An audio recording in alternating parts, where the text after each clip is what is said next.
I'll be safe from Satan when the thunder rolls. Just gotta help me keep the devil way down. Ladies and gentlemen, welcome to the Source Material Comics Podcast. I think we're getting into episode 253 right here on the Radulich and Broadcasting Network. So this evening, we are going to be talking a second round of Gotham Central.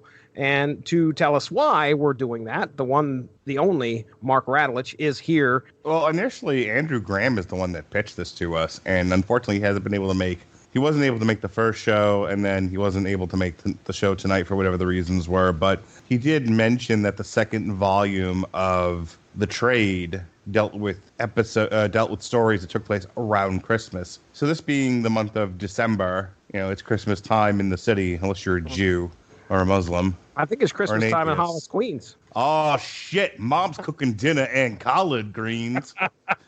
So, like we always like to do something holiday related around this time of year, us being folks that celebrate ye olde Christmas. So what better way to celebrate Christmas than with Joker shooting at shoppers with a sniper rifle? Yeah. Oh boy, it's Christmas time in Gotham, and that's an interesting season, that's for sure. 'Tis the season, as they say, so okay, well. It's Christmas time in Gotham City. Everyone's shopping and feeling shitty. Yeah, well, if you live in Gotham, I guarantee you're probably looking over your shoulder every other day, probably every other hour. It's a dangerous place to live, and we've done Gotham Central before, and so we kind of know what we're getting into. This is Greg Rucka. This is Ed Brubaker. Police procedural. If you remember correctly, when we covered Volume 1, that's what it very much felt like. I think if I remember right. The Law and Order of DC Comics. That's right. I think I did my synopsis, which I got to remember when I do my synopsis for this one. I've got to make it. I've got to put that bong bong there right at the beginning of every synopsis. So yeah, we've got 12 issues. Oh boy, Mark Radulich again. So yeah, issues 11 through 22 of Gotham Central. This came out first issue, which was issue 11, hit stores September 10th, 2003. So we're going back a little ways. What was that, 16 years now? My goodness. And we're going to kind of break it up tonight in 4 parts, and we're not going to really discuss a whole lot. Like I told Mark, I'm not going to synopsis everything on here to him, but I will have a canned synopsis ready to go. And we'll just kind of talk what we thought about each story, and then we're going to call it that before Mark actually falls asleep or has a snot attack, one or the other. I haven't taken the Mucinex yet, so I'm good for a little while. All right. Okay. All right. Well, then our first issue, which the first story we're really going to talk about, and we're, like I said, it's a one-issue kind of one-shot deal. It introduces us to one new character, a girl by the name of Stacy, who pops up every once in a while throughout the rest of these issues. She's not a very big, important character, but the title of the story is called Daydreams and Believers. Gotham Central, issue 11. Daydreams and Believers. Writer Ed Brubaker, artist Brian Hurt, letterer Willie Schubert, colorist Lee Lowridge. A girl by the name of Stacy that turns on the bat signal just so happens to be fantasizing of romantically being involved with Batman. In this issue, we get a look at an outsider's perspective of the detectives at Gotham Central PD. And this is basically Stacy telling her friend that at first I thought she was telling her friend that she meets up with Batman and hooks up with him every once in a while. Yeah. But this is a letter to her friend about how she gets moist thinking about Batman.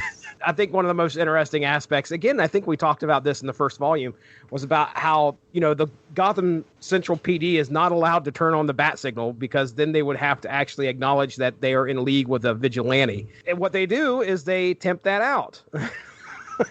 It's so funny.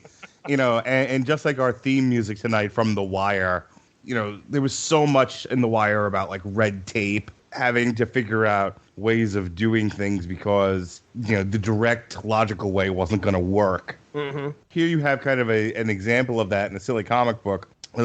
Well, technically, the Gotham PD can acknowledge Batman. Yeah. So we'll have the temp employee do it instead. In plain view of whoever needs it turned on in the first place. This is almost actually a good jumping on point for Volume 2. they take Stacy, who's a new person, going into Gotham Central, the GCPD, and she's kind of giving us the lowdown as she's writing to a friend about the people she works with. You know, you get kind of a glimpse into an outsider's perspective of the detectives that are there, which is nice. That way you kind of set up the characters for the next 11 issues that we're going to be talking about. But really, that's it. I mean, there isn't anything that sticks out of here to me. Just one of those funny details about how the police precinct runs. Yeah. The major crime unit. Because it takes something like the bat signal, which was, I think, designed as a story point for Commissioner Gordon to interact with Batman. And then, okay, now we're stuck with it. What are we going to do with it? Yeah, that shit wouldn't fly in today's day and age. Right. Mm-hmm. So I think it's their way of kind of playing around with that particular detail and doing something kind of fun with it. Also, there's so many people who work in and out of a police precinct that are not cops. That are not detectives. So, civilian employees, like we have a bunch in the jail that do different things. They deal in property, they deal with records, releasing, they're part of the intake staff. So there's an entire, and that's at the jail. So there's an entire element of people working that are not cops, that do jobs that need to be done to keep the place running. And so this was sort of like an insight into that. And I think the stuff I was making a joke about it, but I think the stuff about her having the hots for Batman was they were like, well, we want to do this. We want to focus on one character and how they relate, and then we can use them later in the stories without having to spend more time on them because we gave them an entire issue. However, they were like, well, I think we also need to figure out a way to relate this in some way to Batman. And that's a lot of the fine line that Gotham Central walks is, here is a story about a major crimes unit in a big city. Oh, yeah, right. We write superhero comics. Yeah. I mean, I don't mind reading this type of, storytelling. The fact we got to bring in the superheroes or supervillains at some point. I don't mind that. That doesn't bother me. As a matter of fact, I think you said this was, you enjoyed this one compared to Volume 1. Yeah, no, I think it's getting better and better. Here's my issue. I think, it's one of those where superheroes get you in the door, but then once you start reading it, like, you don't need them. Like, this was less laden with Batman than the first volume was. Yeah. So the whole setup with the joke, I mean, I don't know if you're going to plug the plot synopsis in at some point here, but Gotham Central, issues 12 through 15, Soft Targets, written by Ed Brubaker, also Greg Rucka, artist Michael Lark, letterer Clem Robbins, colorist Lee Loffridge. Issues 12 through 15, Soft Targets. During a budgetary discussion shortly before a very snowy Christmas, the mayor of Gotham is gunned down by a sniper in front of GCPD Commissioner Mike. At the crime scene, another call comes in as School Superintendent Purnell is shot on a playground. Trying to determine if the shootings were connected, as they are about to finish their work at the playground scene, the GCPD is shot at. Killing an officer and gravely injuring another, the sniper had been waiting the whole time. Tracking where the shots came from, a team find a laptop that says Batman for Mayor and other phrases that may support the Joker may be behind the shootings. Calling in Batman, he confirms their fears, and Gotham Central now must focus their efforts on finding the Joker before any more damage is done. As the team discover the gun that fired the shots, everyone is surprised when the station computers begin to show a live video feed of various Gotham locales with a countdown to the next sniper attempt. The team begin to narrow down the locations in the feed, while the new mayor advises the commissioner to gather up some Joker sympathizers, going by the name of Killer Clowns, to make the media believe that the police are in control. Finding the man that sold the gun to the Joker, they learn that the Batman has already visited the vendor.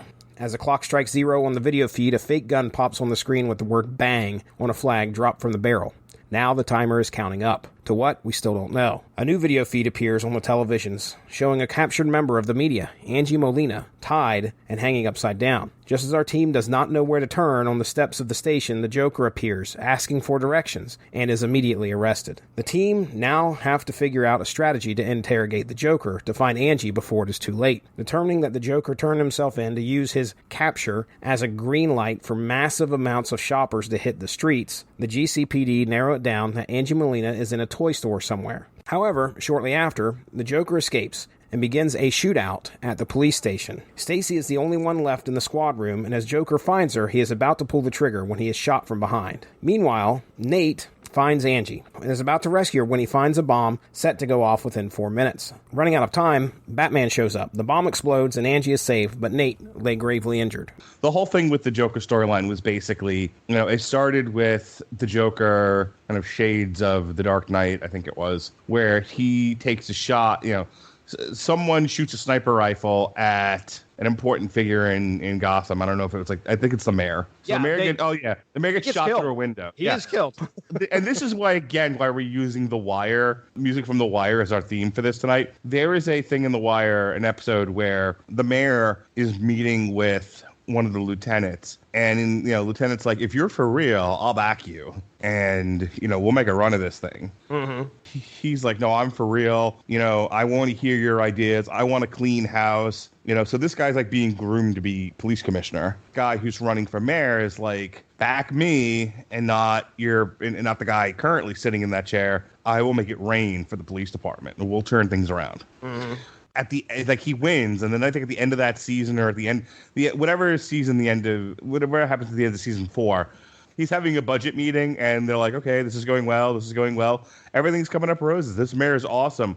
Your school, your city schools are running a deficit in the millions of dollars. Oh my gosh. And it's like, just throw your pencil, throw your notepad, flip the table over at moments. Spoilers. And he just kind of looks utterly defeated. Like the color ran out of his face. He's like, how the hell are we supposed to deal with that? I do not ever want to be a politician. Now, the relative point here where everything connects is the beginning of season 5 is months later, and they've had to slash the police budget. So now cops are running around collecting overtime slips, but they haven't been paid on them. So they just have these books of IOUs. Yeah. And so you have cars breaking down because they don't have the budget to fix them. They don't have the budget to pay people to fix them. Everything's a wreck. The Baltimore Police Department is in ruin. And this Joker story opens up with them arguing about cutting overtime. Yeah. Which was the big point of contention in The Wire, season 5. It's the whole thing that gets the ball rolling for what McNulty does. That's why I'm relating the 2 points. Mm-hmm. So you have a situation where I want to say it's the new commissioner who's in the office, and they're arguing about overtime and it being misused. And it's like nah, the mayor's point of contention is like, nah, you guys are using your overtime to pad your checks. Like it's amazing how often you guys manage to nab somebody and have to do all your report writing at the end of your shift. And he's like, that's how policing works. Yeah. So you see the pro and con argument that was brought up in The Wire about the need for overtime and how if you take it away, you cause a ripple effect of negativity within your police force. And the mayor's like, go fuck your negativity. Mm-hmm. Like we're paying these people a wage. It's a living wage. Y'all can live without the overtime. Figure it out. And it's like, yeah, that's not how this works. Yeah. And then the mayor gets shot. Yep. Yeah, he gets shot. He gets taken out, and then they obviously start tracking things down. As they're investigating it, I mean, another person gets shot, which happens to be a superintendent at a school. Yeah. He gets shot, and then while they're investigating that, the sniper starts taking pot shots at the police officers investigating it. I want to say somewhere in there is where Batman shows up at one of the crime scenes. Like, it's the Joker, you dolts. Yeah, I think he was on top of that for sure. When they finally track down the sniper, where the sniper was at, there's a laptop there. It says Batman for mayor. And a lot of this story, in my opinion, it's almost like a story about how the police department has to try and deal with the media and their reporting on the crimes that are going on. The Joker's a big part of this, obviously, but I mean, who does he end up capturing? He captures a member of the media, holds her at a some toy store, I think is how it ends up.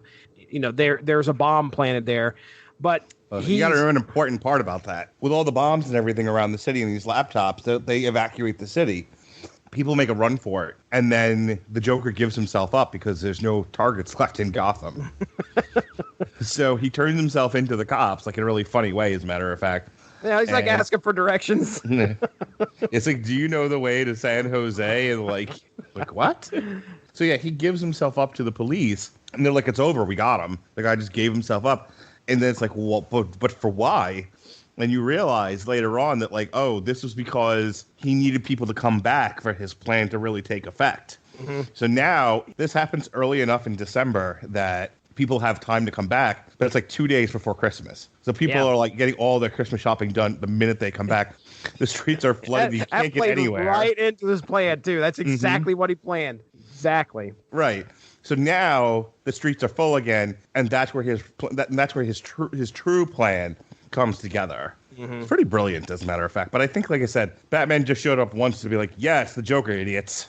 The other thing I thought was interesting was about how, like, they had to try and save face at one point because, you know, the town's going crazy. We got this sniper out there.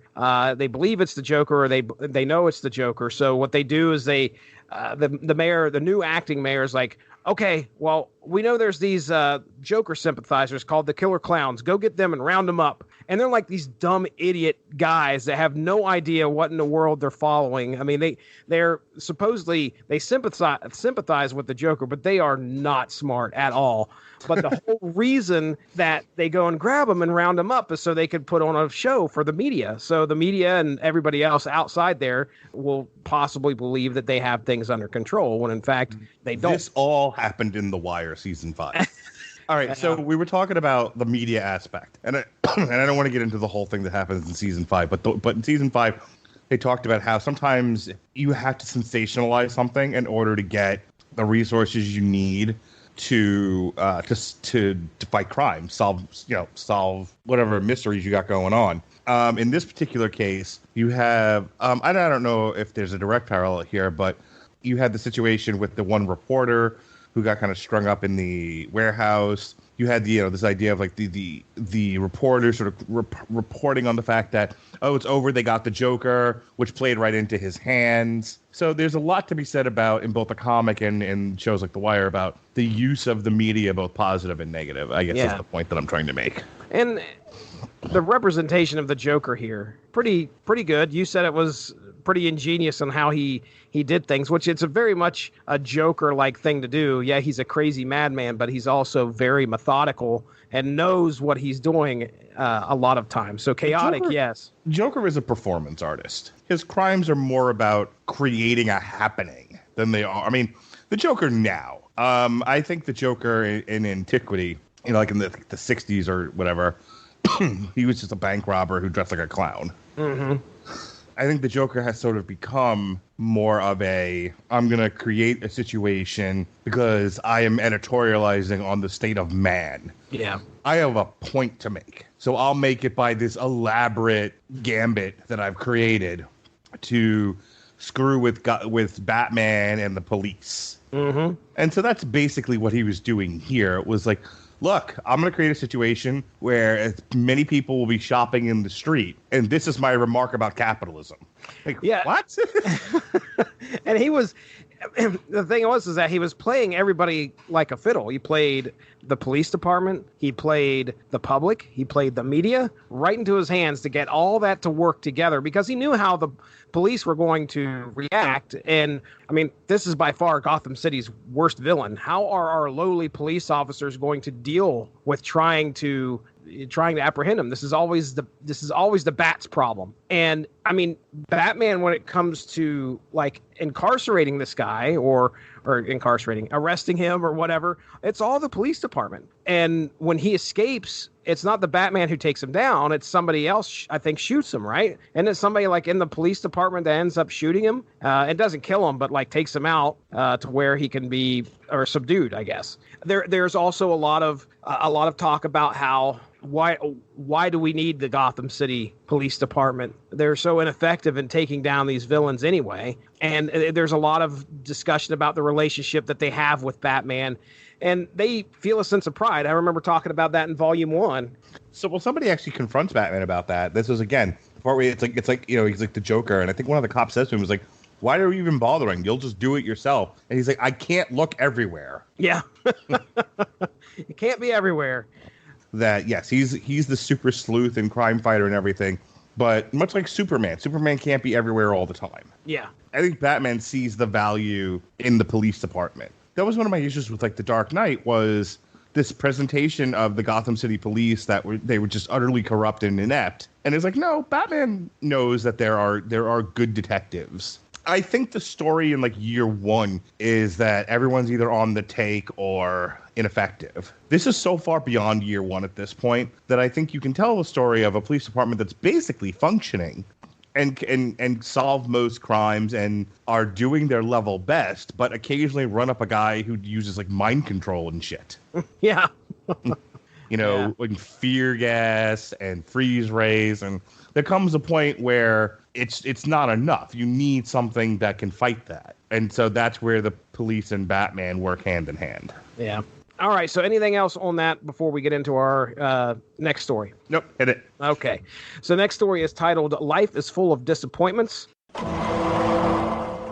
Gotham Central, numbers 16 through 18. Life is Full of Disappointments. Writer Ed Brubaker, artist Greg Scott, letterer Clem Robbins, colorist Lee Lothridge. There's a new shift commander by the name of Lieutenant David Cornwell, and he lets them know things are going to be run a bit differently. A new case arises where a dead girl by the name of Stephanie Becker is found in a dumpster. Investigating, a friend of the girl said she was drunk the night before and put into a cab. They get a lead when they find out the cab driver tried to use Stephanie's ATM card. However, the cab driver says she told him to use it to pay for the fare, but gave him the wrong numbers. He denies killing her and says he dumped the body when she became unresponsive because he didn't think anyone would believe him if he went to the police. News from pathology states that Stephanie Becker was poisoned with a chemical called TETS that may have made her appear drunk. Soon after the discovery, another victim is found poisoned, and it turns out she worked at the same place as Stephanie, Washburn Pharmaceuticals in the accounting department. A new team takes over, detectives Tommy Burke and Dagmar Prochnow, and the two visit Washburn Pharmaceuticals' accounting department and speak to the CFO, Mr. Matheson, who maintains the books may have been off, but says he's innocent. The next day, a detective by the name of Vincent, who apparently has family in the Gotham Mafia, is visited by the Huntress, telling him that a man by the name of Jack Inzerillo holds major stock in Washburn Pharmaceuticals, and Vincent visits Matheson, letting him know he is aware with whom he is doing business, and that they are laundering Inzerillo's money. However, Vincent walks away confident that Matheson had no hand in it. During this, Detective Jolie investigates the victims' desks in the accounting department and discovers one of the chemists from the lab was sleeping with the first victim, Stephanie Becker. Putting evidence together, she determines that the chemist spiked a candy jar with TETS, and the girl that sat across from her, the second victim, just happened to eat some of the candy a little too soon. In the end, the two detectives head to the lab where they are able to make the arrest. Yes, I love this story. This is an episode of Law & Order. Yeah, the only superhero that shows up is Huntress. She shows up and talks to that one guy, that one detective by the name of Vincent. Now, I know that she, I think, has ties to the Gotham. Her dad was a mobster, if I remember correctly. Okay, all right. So she talks to him because she knows that Detective Vincent has got some ties to the Mafia as well. And that's really it. She just kind of shows up, gives him a little bit of information, and then we're off and running still with our detectives. Who They could have literally done that with her out of costume. Yeah, you didn't even need her to be there. I mean, for those like 4 panels, because she legitimately shows up, tells him the information, and then leaves. Yeah, she's like, oh, okay, here, you need this. But really, it doesn't pan out because by the end of things, it was a crime of passion. Yep. So it was nerd. What did they say? It was nerd falls in love with girl rejects him, so boy poisons girl, and fatty next door poisons herself. Nothing big happens in here, so I don't have really anything else to say. It was a decent story. It was fun. It was an easy page turner. So, it's so funny because like we're so used to doing superhero comics, or whatever. But I sometimes find myself just wanting to read something that has nothing to do with superheroes. Yeah, just a fun detective story. And then we're gonna get into that even with the next one where you have Harvey Bullock, who's like, no, clearly it's the Penguin. It's like, boy, is it not? Yeah. Gotham Central, numbers 19 through 22. Unresolved. Writer Ed Brubaker, penciler Michael Lark, inker Stefano Gaudiano, letterer Clem Robbins, colorist Lee Lothridge. Detective Marcus Driver and Detective Josie McDonald investigate a hostage situation at McBurger's, and the aggressor only wants to talk to Driver. It turns out it's an old acquaintance by the name of Kenny. Detective Driver goes in and convinces Kenny to let the hostages go. Kenny begins talking about a tragedy that happened in their past while Driver and he were at high school in 1996, where most of Kenny's baseball team was killed in the locker room by a pipe bomb, leaving Kenny as the only functioning survivor. Kenny tells Driver that someone was in his head when he did it, and that he had to tell someone why he was about to do what he was about to do. Kenny then puts the shotgun up to his head and shoots himself in front of Detective Driver. After this, Driver gets permission to look into the bombing and goes to the evidence room to dig up info on the case.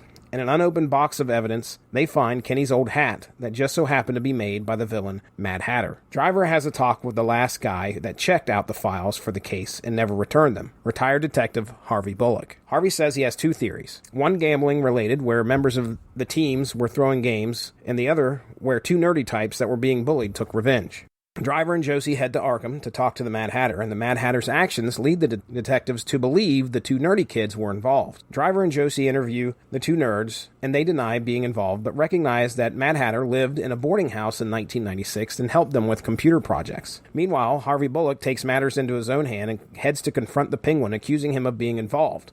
Bullock then talks to Driver and McDonald and explains he believed it was Penguin behind it all because of the gambling angle. Speaking to the lady that ran the boarding house, the detectives don't come up with much. On the way out, they run into the daughter, who apologizes for her mother's odd behavior, as her mother was rather short with the two detectives. The detectives then revisit the Mad Hatter, but arriving, the place is put on lockdown, as the Mad Hatter is being led out of the facility by a guard that appears to be under mind control.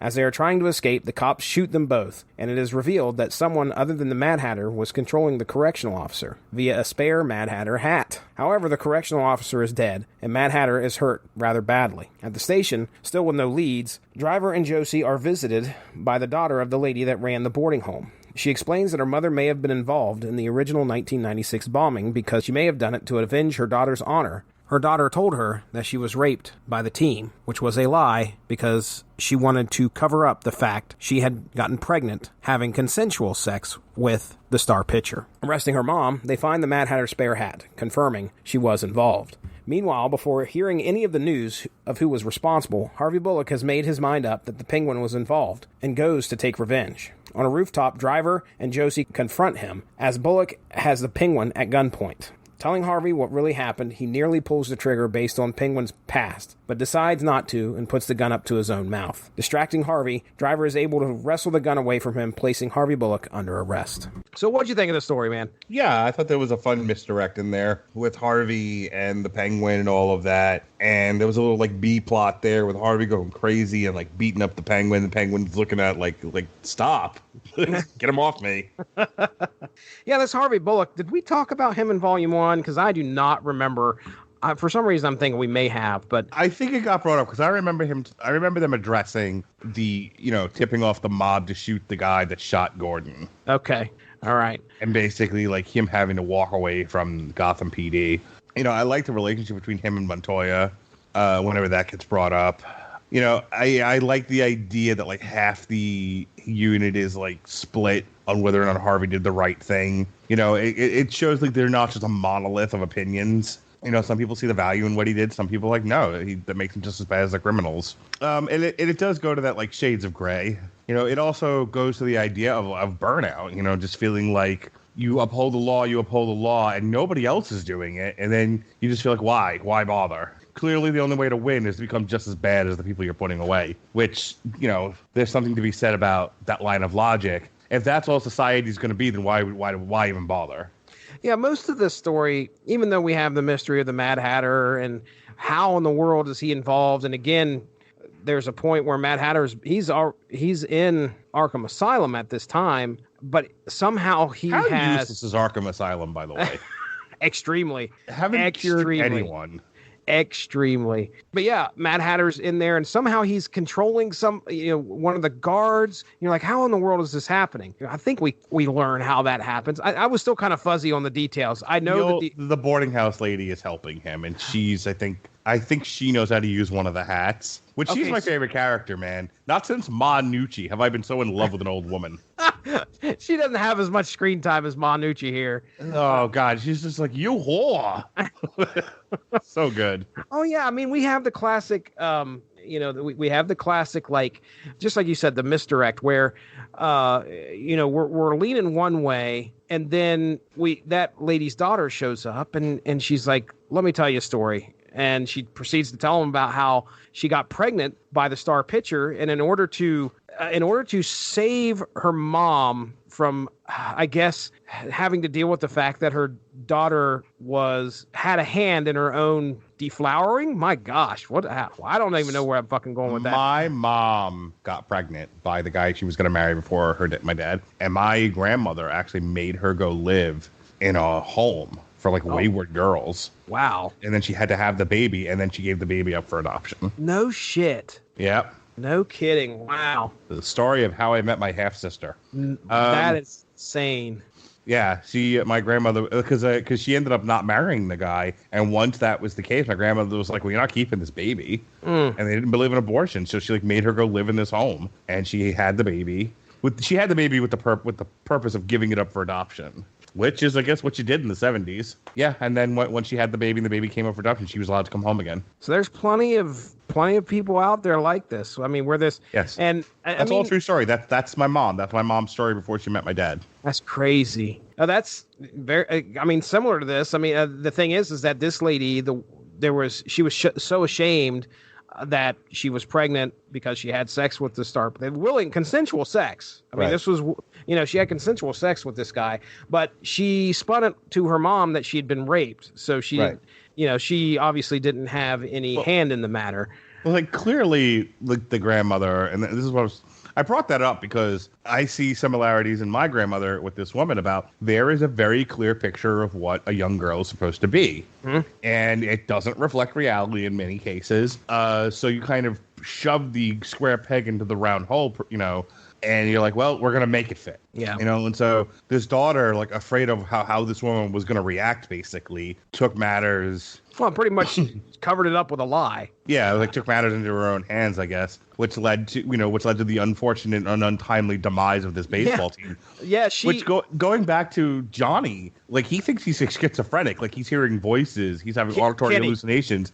Yeah, as it turns out, he's just being mind controlled. It's all due to the Mad Hatter. The Mad Hatter lived at that boarding house, and then when the older lady, which I'm sure she has a name, but I didn't even get it in my synopsis, but when the older lady finds out about her daughter, she and I assume the Mad Hatter hatch a plan, mind control Kenny to take a pipe bomb into the locker room. Like and you do. It explodes and kills most everybody there. So yeah, it's a sad story. I mean, she's had to live with that, live with that decision that she made, that lie that she told her mom for years. And I don't know if she ever came out and said, I can't remember if she said she told her mom what that was all about. But yeah, her mom's like, but it was basically for the honor of her daughter that she did this. I want to hop back to Harvey Bullock real quick because a lot of this story is, and a lot of Brubaker, and Rucka is not in on this one, but a lot of what Brubaker brings to the table and Rucka is that they do a good job of,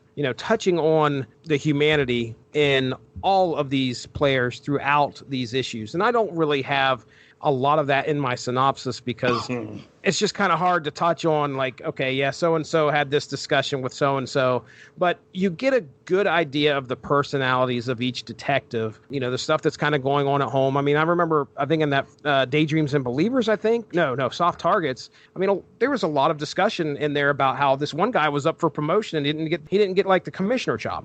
He was supposed to get I think either the sergeant or the lieutenant position. Yeah, and there's a lot of that through here. So what you get, even though you have these kind of fantastic tales, these, well, I'd say grounded in reality tales with these supervillains, is you get the humanity as well. So jumping back to poor Harvey Bullock, who, just like you said, took it upon himself, goes and confronts the Penguin, and then still believes that the Penguin is responsible for this before finding out what actually happened. Goes and attacks the Penguin, has him on a rooftop, and has him at gunpoint, and is about ready to kill him. And then the result of that is Detective Driver and Josie McDonald get up there, and they're like, whoa, wait a second, man. Hey, let me tell you what really happened. And at that time, Harvey's just like decides, he's just about to pull the trigger and then lets the penguin go and then puts the gun up to his own mouth and is about to kill himself.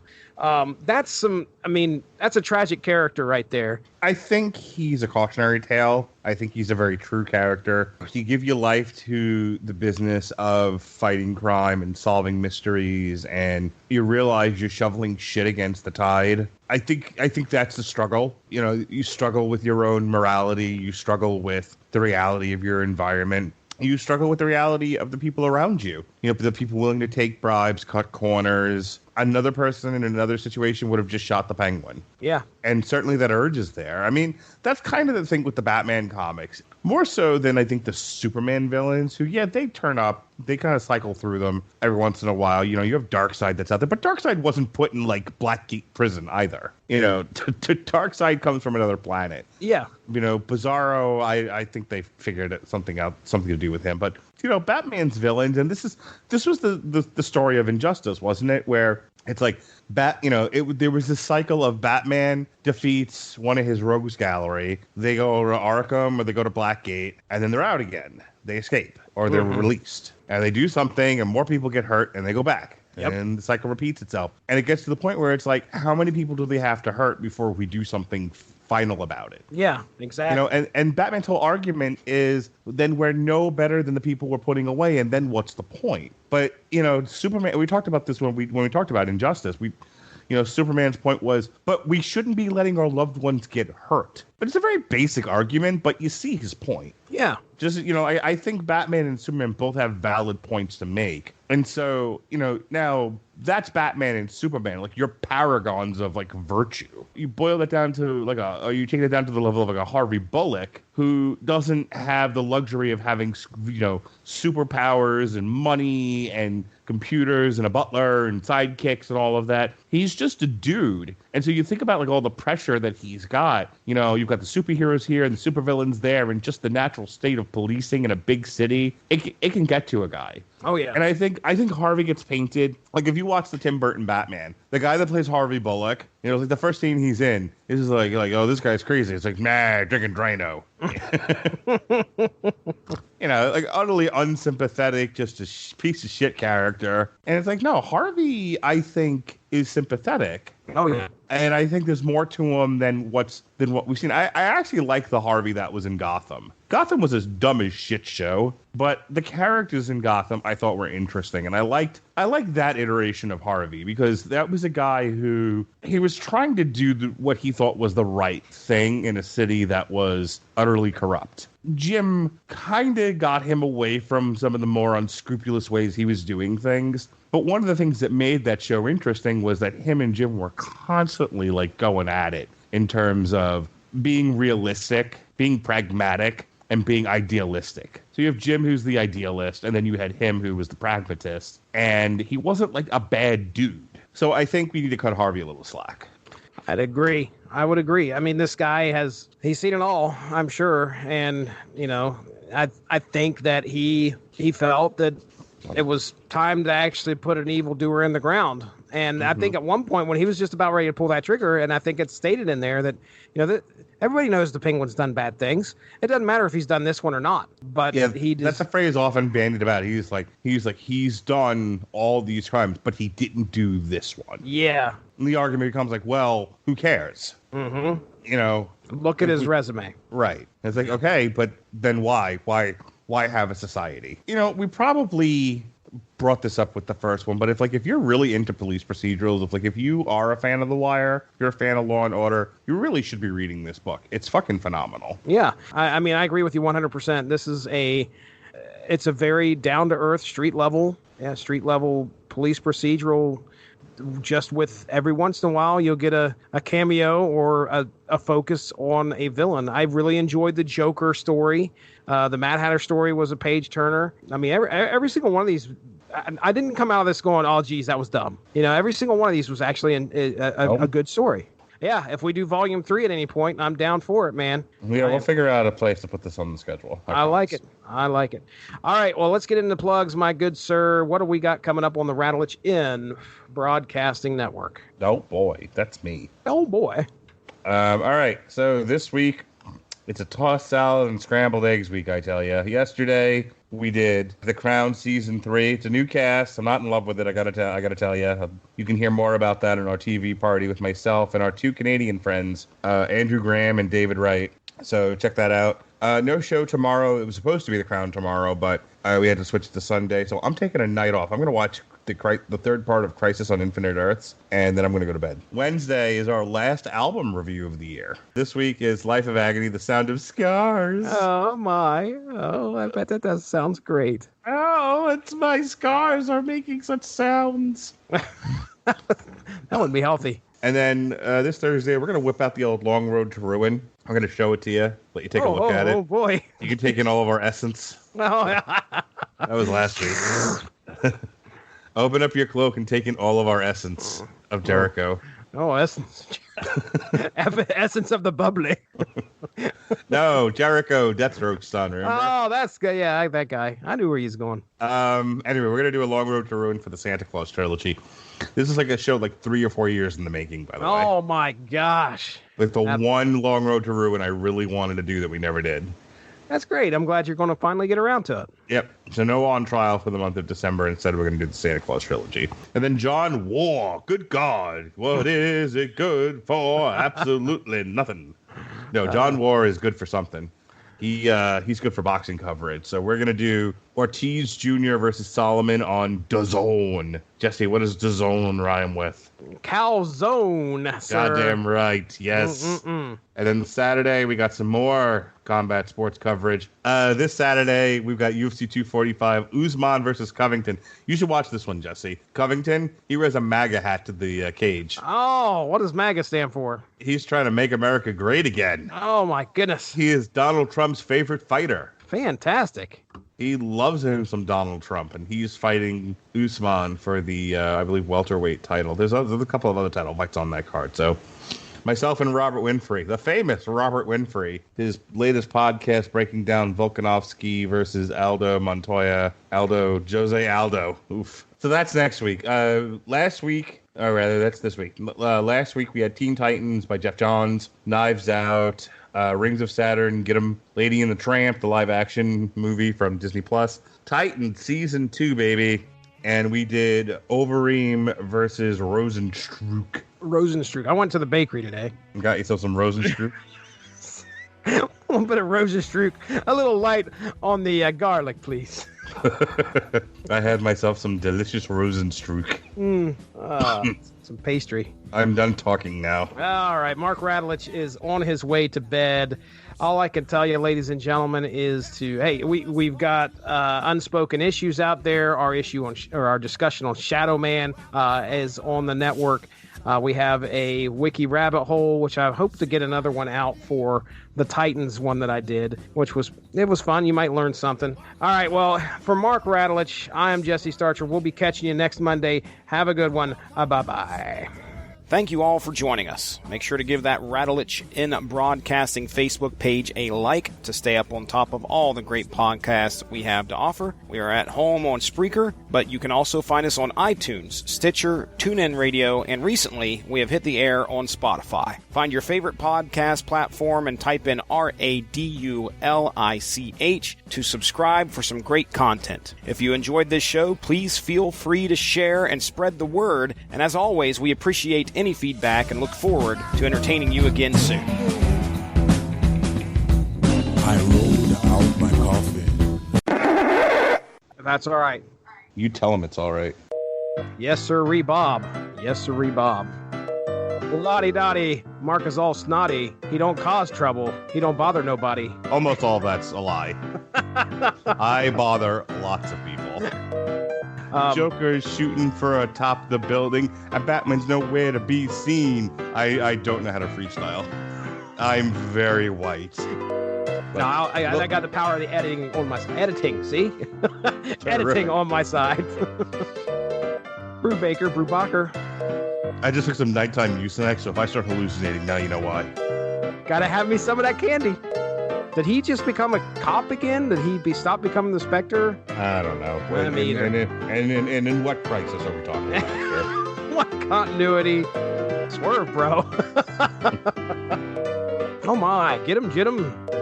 Listen, sissy pants, I know you don't like this sort of thing, but let me finish what I'm doing here. Take it easy, sissy pants. He said he didn't like combat sports once. I will never let him forget it because I'm a dick. Oh, yes, sir. You agreed with that a little too easily. Oh, I mean, call me sissy pants. I'm so tired. Boy, let's kick it in, buddy. Whoa. Mark, you ever read any Amalgam? Okay, all right. Yeah, he's snoring over there. Okay. How much is a pirate hat? Pirate. You can say those things and not mean them. It's perfectly fine.